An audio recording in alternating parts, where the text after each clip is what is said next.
happy greenhouse. And the thing that's most exciting is that it's so warm in here, over 60 degrees. And I'm so happy about that. You guys want your treat? You guys want your treat? Treat? Treat? Somebody's ready for treats.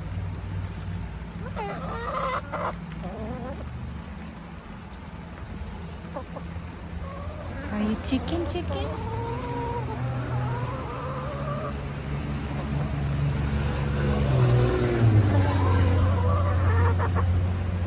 Come on, girls, have your bed treat.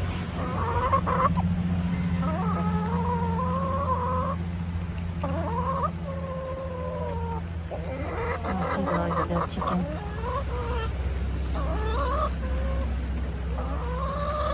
Hello YouTube! I actually wanted to get out here and do a video on this very spring-like day.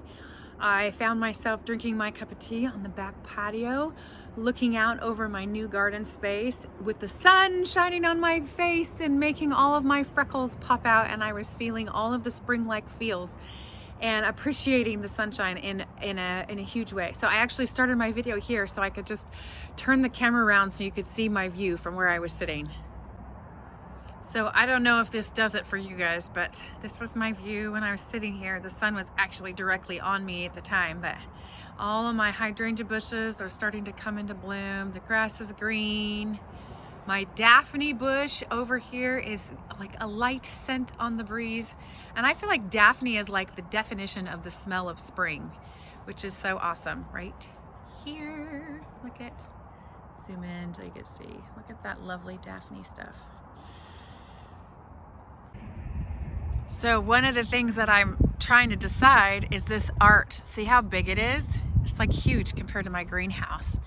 And right now it's aligned to be like center to the greenhouse right there. So when it is filled in with vining, creative, beautiful growing things, it's gonna silhouette that. But I think I'm gonna square it so that when I'm over on my patio, it actually is square from there. This is not quite true from there. It's like right from here, but not over there. So I've got to move it around a little bit.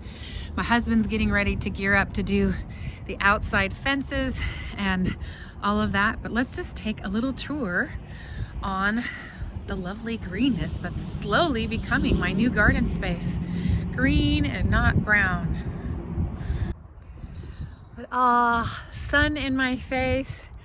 The fruit trees are all pink and white, and here in Oregon, that's so splendid. Like everywhere you go, all the fruit trees everywhere. It's like magnificent in its glory. Baby sheep and other animals, the frogs are croaking, all the spring flowers are out. It's kind of like the herald that the weather has changed. And then of course we have daylight savings that adds. But the best is when you can plant the seeds straight in the ground and they start to come out. So right down in here, I'm going to show you, I have radishes, and over there I have some broccoli. So let's show you. Yay, look at the babies. Look at that, isn't that something?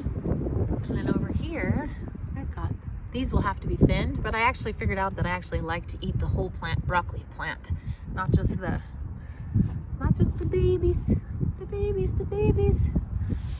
Yes. So things are changing over here.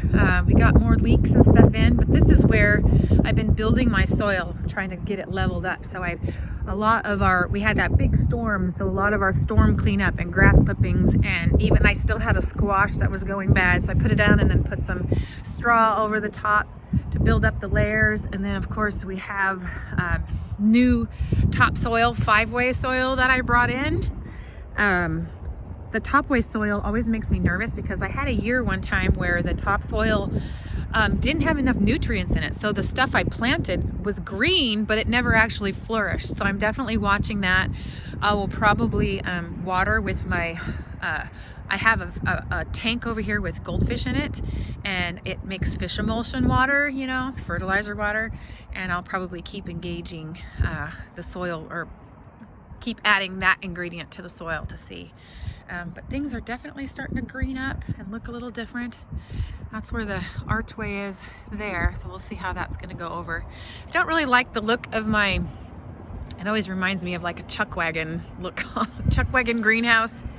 And so I'll probably try to find neater ways to do that next year, but I definitely have needed to cover it. Let me show you over here. So the other night I actually had a fire in that and was sitting here with a cup of tea and looking at the brilliant stars and over my view. And I just loved it. And my husband, we've had some good satisfying hangouts on our new patio up there. It's been lovely. The soil here though is the same stuff, the 5-way, and I'm still figuring out how I want to like artsy fartsy lay it out, but I definitely got some more brassicas planted in there. I think those are cabbages, and I planted out some collard greens and some other cauliflower things and whatever in here. And then I have my greenhouse content starting to roll out if it's weatherproof, and I even did some more seeds. We got more seeds in here where those sticks are pointed up and the rock is. So the whole idea is that it's time. We hit spring next weekend, and it's so exciting to think of all that this is gonna shape up to be this year. And I'll show you inside my greenhouse too. So here's the greenhouse goods behind me, and I did hang a heat lamp in here, very safe from all the plastic, because we've had some ice the last couple of days, but it's worked. My tomatoes are still good, peppers are still good, things are still growing. I have a lot more flowers and stuff upstairs. I planted this early on and it's bolting, but I'm letting it because I want to collect the seeds off of it. For this is a spinach. It's a French spinach, a red spinach here, whatever. So lots of flowers, lots of stuff for hanging baskets. Marigolds in here. This is basil that I had grown inside that started to get wild again. I've done this twice, and it's such fun to have the smell and the salad fixings. So many different salad fixings. Last year I got a late start on my cucamelons and on my pineapple, what are those called? Ground cherries. So I started them earlier this year, and they actually are trying to fruit already, which is actually not good because it means it'll be stilted when I actually get them planted. So I might actually have to start them a second time and see what happens if I can get enough fruit. But some of this stuff needs to go out. Parsley, cilantro, fennel, snapdragons. Those are peppers up in the corner. My yam, my sweet potato doesn't look like it liked the cooler temperature last night. It was doing much better yesterday, so we might have lost that a little bit.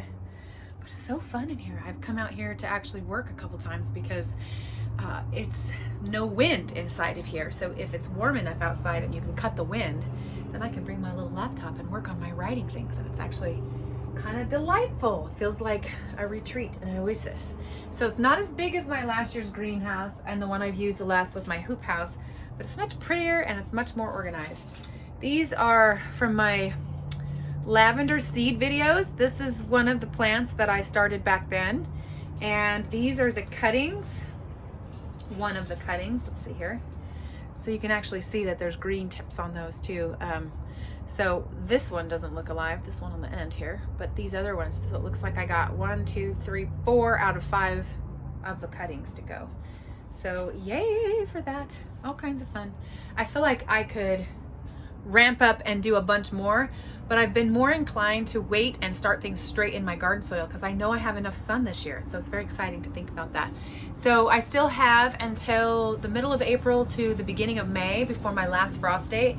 And that definitely makes a difference as far as how much I can plant out. But next step, I'm looking forward to the garden fence getting put in and being able to do slug bait and bird netting and all that. Right now, my dog, you can see dog tracks as they come through, and you know, she just walks through it like it's her place, as she should.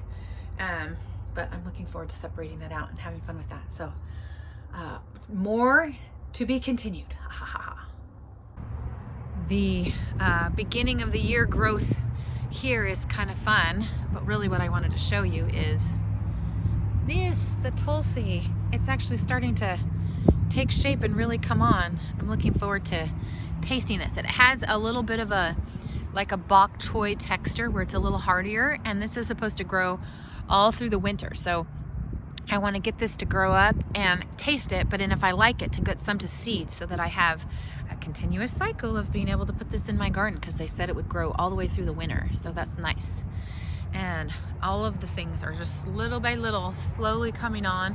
I've had multiple salads in the last couple of weeks of greens, lots of greens. I have a place where I have, this isn't it, but over there I have a place where I have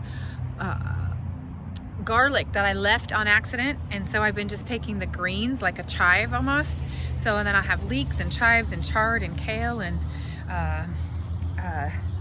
some lettuces, the beet greens, all of it. It's actually really fun. And so this little section is all going to be beets that grow down the side of the trail, which is really fun. And over the edge, I told you I was going to give you updates on the block thingy that we have here, the, what do you call that, dam, I guess. And it's definitely still there, and it's definitely not going anywhere for a while. I'm not sure if it will actually be out this year. It might have to wait till next winter to be gone. So that is interesting. That came down in the storm, and it's been collecting all kinds of debris. So we shall see how that is this next year. So this is happening. Girl can get a little excited. I put my arch up in there, but this doesn't have the panels in it yet. Look at that crazy change.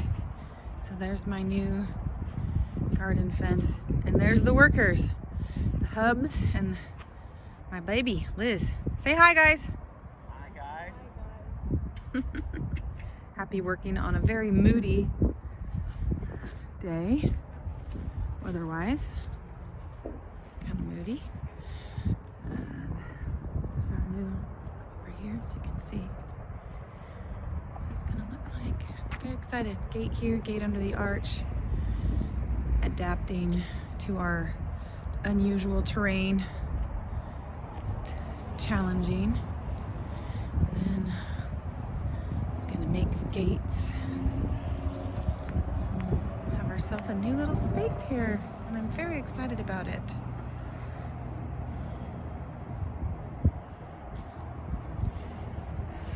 Building soil with the lasagna method, deep litter mulch. The mason bees are in, and they were out the other day. It's too cold today though, they'll probably be in. How's it going? It's going good.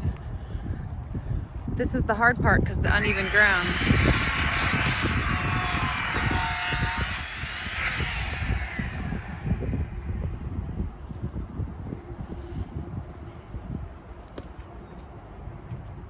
Is he slave driving you, Liz?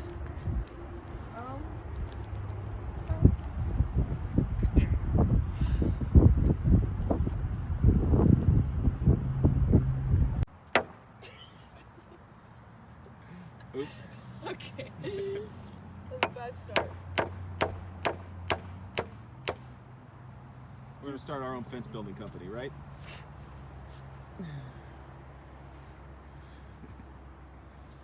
Working on our fence here. Good progress. Daddy-daughter fencing. Daddy-daughter fencing co. Still getting used to this look. It's not finished yet. He's getting the panels to go in between. But looking beautiful.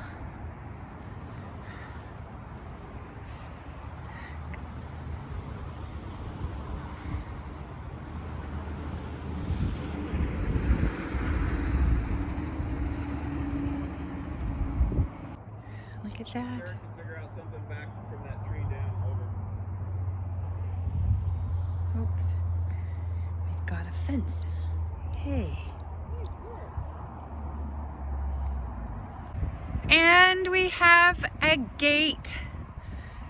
Look at that. Fencing is done.